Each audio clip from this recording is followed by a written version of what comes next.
Imagine your team finishes third in their group. Normally that means packing your bags, booking flights home, and watching the rest of the tournament from your couch.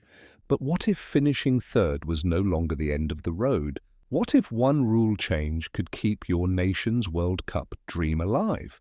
That is exactly what is happening at the next FIFA World Cup. And if you follow football even casually, this changes everything you thought you knew about the tournament.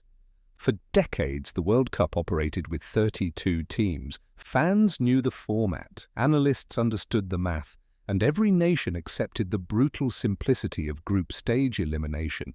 But FIFA has officially expanded the tournament to 48 teams, making it the largest World Cup in history.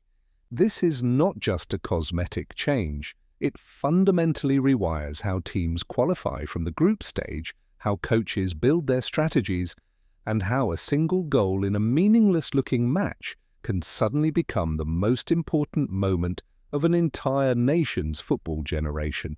With 48 teams competing, the tournament is now divided into 12 groups of 4 teams each. In the previous format, the top 2 teams from each group advanced, and third place meant elimination. Under the new structure, the top 2 teams from all 12 groups still qualify automatically for the round of 32. But here is where everything changes. The 8 best third-place finishers from across all 12 groups also advance. That means 32 teams total move forward, and finishing third is no longer automatically a death sentence. Can a team survive after finishing third? Absolutely, but it depends on something most casual fans have never had to think about before: goal difference. Goal difference is the number of goals a team scores minus the number of goals they concede across all group stage matches. It sounds simple, but under this new format comes a weapon, a lifeline, and sometimes a heartbreak machine all at once. Picture 2 teams, Team A and Team B, both finishing third in their respective groups with 4 points each. Team A has a goal difference of +1. Team B has a goal difference of -2. Team A advances, Team B goes home. One goal separates a nation's celebration from its elimination.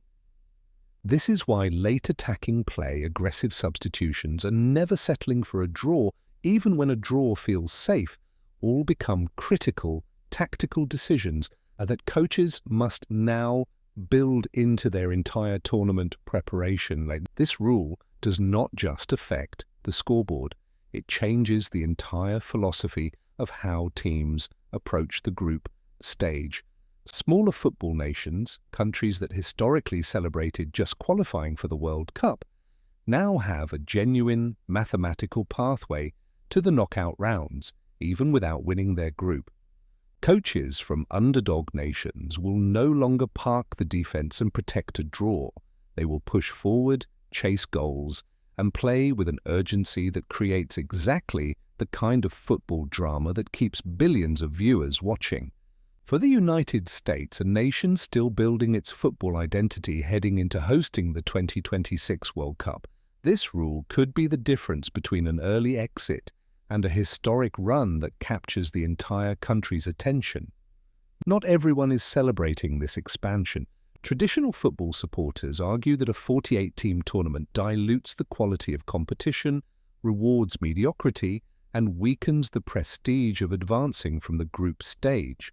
On the other side, fans of smaller footballing nations and casual viewers see a tournament that is more inclusive, more dramatic, and more globally representative than ever before.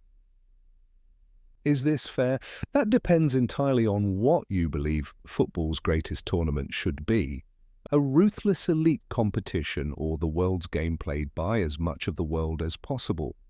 The 2026 FIFA World Cup is coming to North America, and with it comes a format that guarantees more drama, more mathematics, more heartbreak, and more moments where a single goal scored in the final minutes of a group stage match echoes across an entire nation. Finishing third used to mean going home. Now it might mean making history. The question is, will your team be ready?